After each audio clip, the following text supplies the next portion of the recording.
So let's talk about the Bagobo tribe of Mindanao.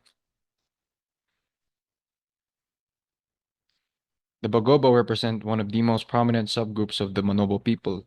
This group is composed of three subgroups, the Klata, the Tagabawa, and the Ovu. Due to their unique identity, they are referred to as ethnic subgroups. Nonetheless, our emphasis will be directed towards the Bagobo Klata individuals.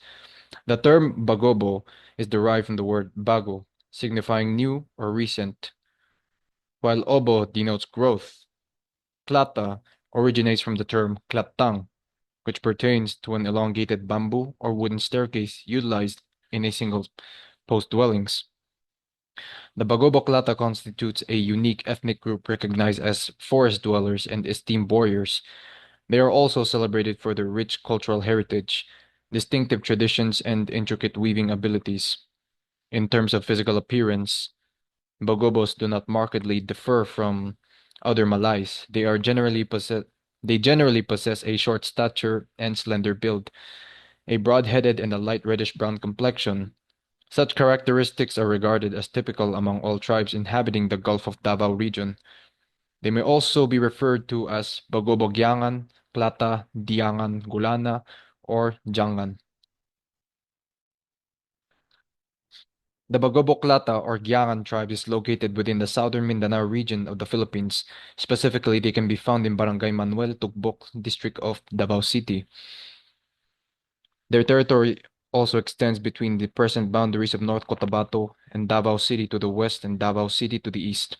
The National Commission on Indigenous Peoples, or the NCIP, estimated their population to be about 484,467. So now we move on to the historical background of the Bagoboklata. They are believed to be of Malay ancestry, with origins traceable to either Indonesia or Malaysia.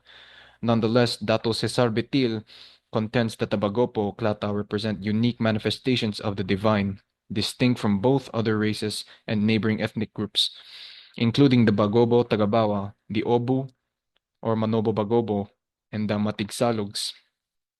As cited by Guardados, elucida- elucidates that the Klata community is geographically delineated from other ethnic groups by three natural demarcations: the Davao River to the north, the Lipadas River to the south, and Mount Apo to the west. The current existence of tribal land holdings, particularly in Catalnuan Grande, suggests that their territorial expanse extends eastward towards Davao City. According to Roalito Anog, the Bagoboklata have resided in this region since antiquity.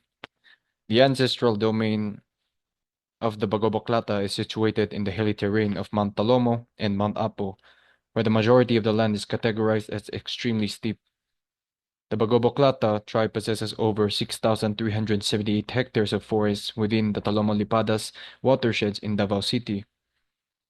Covering more than these hectares, the watersheds serve as the source of aquifers that supply water to more than 1.7 million residents in the city.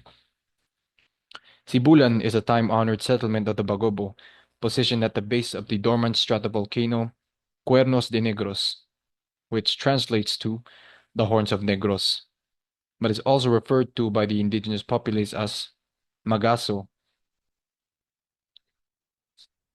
During the late 19th century, Sibulan functioned as the nucleus of all Bagobo tribes amid the Spanish incursion into the island of Mindanao. The Spaniards ascribed the designation to this region as the Land of Sibuls, denoting that the territory characterized by an abundance of springs. Historically, a contingent of Spanish soldiers encountered a group of Bagobo women transporting bamboo tubes, implements utilized for procuring water from the myriad springs in the vicinity. The women were unable to comprehend the soldiers' inquiry regarding the name of the locale, misinterpreting the question as a request for the origin of the water. They responded with Sibuls, which signifies spring. Okay, moving on to our cultures and traditions of the Bagobo Klata tribe. The Bagobo people are agrarian communities engaged in agricultural practices alongside hunting and fishing activities. Their primary agricultural product is rice, cultivated in cleared areas on the slopes of mountains. Rice constitutes their principal dietary staple. Consequently, the entire process of its cultivation is intricately interwoven with their spiritual beliefs and rituals. In the month of December, the constellation Orion becomes visible in the night sky, signaling the commencement of their grand annual sacrificial ceremony and the preparations for rice planting. During this significant ritual, they prepare rice in bamboo tubes at the blacksmith's forge, where men bring their agricultural implements and other utilized for land preparation and field clearing. Subsequently, the blacksmith invokes his patron deity, requesting that the spirit partake in the offerings of food and tools. Although these tools are presented as offerings to the spirit, they are intended for practical use in agricultural endeavors. For the ensuing 3 days, it is mandated that no man engage in any labor, and upon the conclusion of this period, laborers may proceed to the fields. They are also required to place areca nuts in the center of each receptacle designated for Manama, the creator. Furthermore, this anticipated that it is anticipated that Manama will ward off malevolent spirits from the fields while bestowing health, abundant harvest, and wealth upon the landowner. Additionally, Tubagobo are regarded as one of the most vibrant ethnic groups in the Philippines, distinguished by their intricately designed abaka garments adorned with beads and stitching. They also excel in metal craftsmanship, particularly in the working of brass, bronze, and iron, and are renowned for their metal boxes. Moreover, they are celebrated for their earth-toned and vividly colored attire, which features an amalgamation of blue, yellow, maroon, and green, fashioned from tree bark, leaves, and beeswax, colloquially referred to as talo, a substance utilized to enhance the luminosity of the beads in their garments. Here are some images of their abaka clothing. To them, each garment worn by tribal members is distinctive. Upon the demise of their elders, their clothing is interred with them in accordance with ritualistic practices. Attire functions are as permanent manifestation of the Bagobo people, collectively representing all three groups. Among these, the Klata subgroup is particularly distinguished by its vivid hues featuring unique garments that are notably embellished with an extent application of beads and intricate embroidery. Historically, the clothing of the Bagobo Klata was esteemed and acknowledged for its aristocratic qualities and aesthetic allure. It was frequently designated as warriors, signifying their revered position within the tribal society. Here we have our social structure.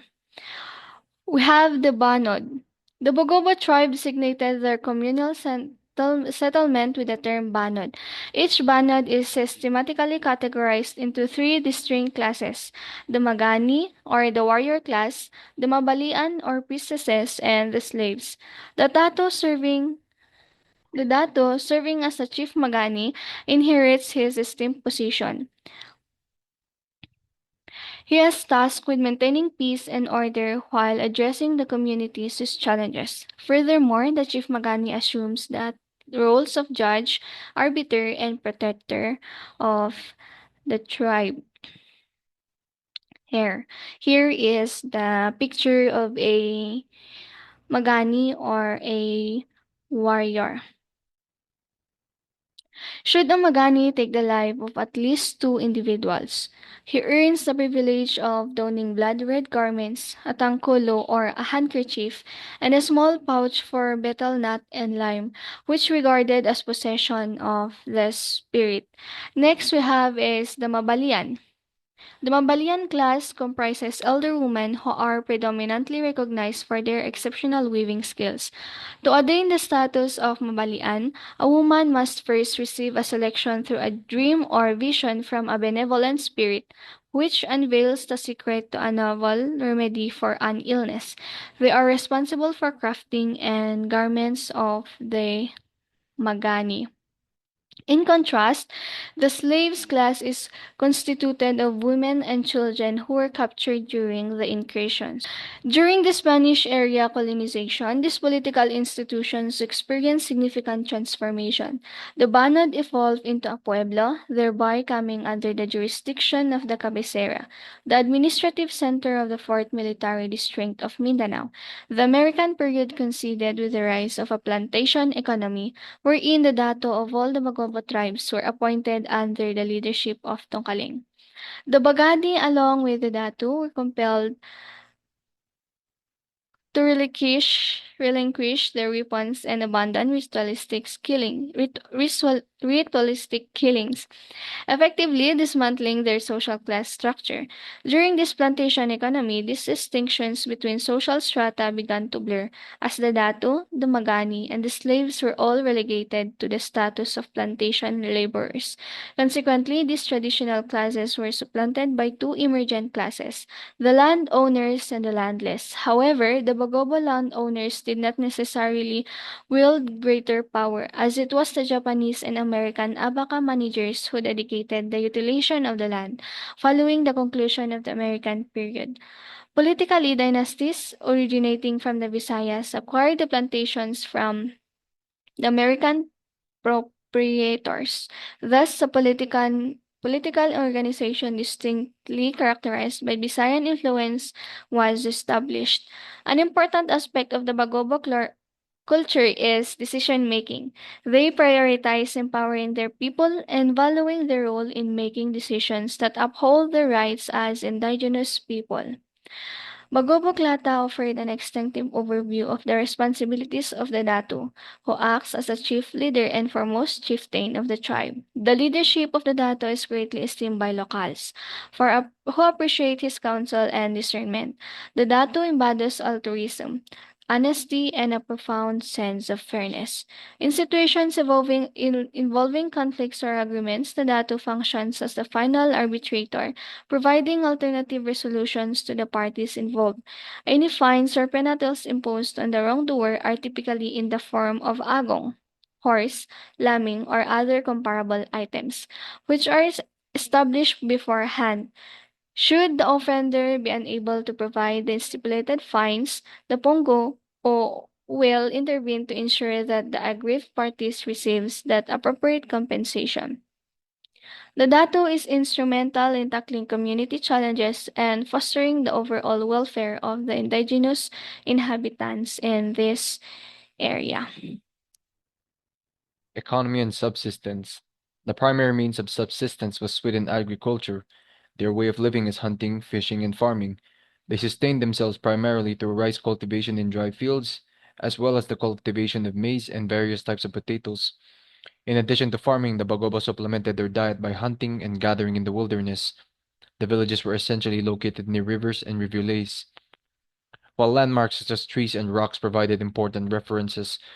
During the American colonial period, economic development in Mindanao was concentrated in Davao, which was Bagobo territory. The Bagobo people relied on slash and burn agriculture as their main source of income, which caused them to frequently move within a specific area. When the tribe was being colonized by the Spanish and American, their economy had become to be a plantation economy. The challenges and the issues. Herein is the personal struggle of Datu Dani, serves as a microcosm of the broader struggle faced by the Bagoboklata, a struggle encompassing 50 families endeavoring to safeguard their ancestral rights over the land they cultivate sustainably. The Bagoboklata, also referred to as the Giangan tribe of Barangay Manuel Ginga, Tugbok District, Davao City, constitutes one of the indigenous peoples recognized by our DABAR-funded initiative. Documentation of indigenous knowledge for climate change adaptation as a vital source of sustainable agricultural methodologies. A significant portion of the ancestral territory belonging to the Bagoboklata has been encroached upon and claimed by a religious organization known as the Kingdom of Jesus Christ. The Name Above Every Name Incorporated, a restorationist church based in the Philippines, founded and overseen by Apollo C. Kiboloy. This sect commenced its incursion into the ancestral domain of the Bagoboklata in the year 2000 by erecting a mansion accompanied by a landscape garden intended for tourist visitation. Conversely, the introduction of Sumifru, a large-scale banana plantation, has imposed an additional threat to the lands of the Bagoboklata. The encroachment has rendered the majority of Bagoboklata farmers dispossessed of their lands, compelling them to seek employment as laborers within the plantation. To exacerbate the situation, community members who have already endured the loss of their lands are now experiencing a decline in their previously stable and healthful living conditions. They are persistently exposed to aerial pesticide spraying, which they attribute as the cause of their recurring headaches. Furthermore, some residents assert that these pesticides are linked to the recent instances of pregnancy miscarriages within the community. Although they have little or no responsibility for the current and future climate changes, it is the indigenous peoples who are expected to endure the severe consequences that follow. Even though they are largely blameless for the ongoing and impeding climate changes, it is the indigenous peoples who will likely suffer the most from the ensuing hardships. Despite their minimal or non-existent involvement in the ongoing and upcoming climate shifts, the indigenous peoples are the ones who will probably face the greatest challenges as a result. Regardless of their limited or absent culpability for the present and future climate changes, it is the indigenous peoples who are anticipated to experience the harshest impacts of the ensuing difficulties. The current initiatives and developments. Despite of the challenges, Bagobo Klata's tribe still preserves their culture due to modernization. There are some Bagobo people who have abandoned their tribal roots and embraced the modern life. However, most of the tribe's members remain proud of their heritage, traditions, and their native cultural identity. Most of them still wear their colorful costumes and play their ritual music in solemn chants. They will pass on their skills and knowledge to preserve their living, ethnic culture, a culture that's built to endure throughout generations to come.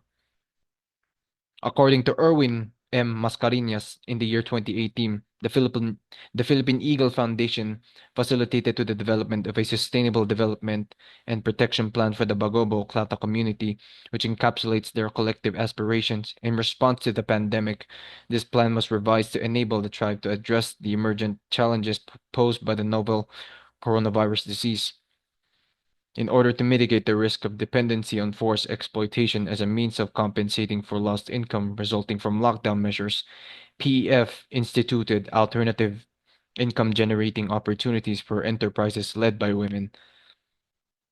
Additionally, indigenous forest guards received training and support to ensure the safeguarding of forests against timber poaching, as stated by Dr. Jason Ibanez, the PEF Director for Research and Conservation. In the perspective and voices, according to Kessia, an interviewee, our tribe has long been labeled as diminishing. She reflects. She mentioned that their ancestors opted for Western education over their cultural heritage, leading to leading to gradual erosion of their identity. They lost touch with their own music and dances, and there was even a period when Bagoboklata children felt ashamed of their culture. Motivated by a strong desire to reconnect with their roots, Kessia, Naven, and their fellow Bagoboklata youth founded the El Foundation in 2012. Our ancestors were once the warriors and leaders of this land, but our traditions were fading. Naven expressed. The youth collaborated with the elders to spark a cultural revival through parades, fun runs, and the reintroduction of their tribal attire. Our goal was to restore pride in our culture, Kessia shares. The impact was remarkable. Children began to proudly identify as Bagobaklata, wearing their tribal attire with joy. Ate Feli, the custodian of Bagobaklata's weaving tradition, stepped into the limelight at the age of 41. Raised by Apo Rita Agon, Ate Feli's journey is one of the hesitance and victory. My grandmother was my guardian, Ate Feli recounted. She was also mentioned that despite Apo Rita's recognition by NGOs, she never pressured she never pressured them to learn the art of weaving. Apo Rita experienced a time when the Nawo was more than mere fabric. It was a woven narrative, a vibrant tradition stifled by the passage of time. Aporita's reluctance to share the craft reflected a generational reluctance to embrace their heritage. My grandmother didn't teach us to weave because she was too busy working to provide for us, Atefeli reminisced. The need for financial stability overshadowed the importance of passing down cultural traditions, leading to a slow decline in their identity. As the loom of time intricately weaves the rich fabric of Bagobaklata tradition, the threads of heritage are transferred from the skilled hands of Apolita Agun to the dedicated fingers of Atefeli Pandian. Atefeli shared some of the teachings imparted by Aporita. Aporita possessed the knowledge of a previous era. The act of weaving should be done in a private space, away from the eyes of many. Aporita once confided. Aporita also highlighted the importance of envisioning the design in your mind before beginning to weave. Designs are not merely taught, they are created. The deep connection between the weaver's imagination and the vivid designs reflected the deeply personal essence of the craft. Atefeli also contemplated the immense patience and mindfulness integral to the process. She ensures that she is in the right mindset when weaving, otherwise the thread may break, underscoring the emotional depth woven into each creation. The Nawo, adorned in earthy shades of brown and maroon, conveyed the essence of Bagoboklata culture, standing as a testament to an unbroken tradition that withstood challenges and neglect.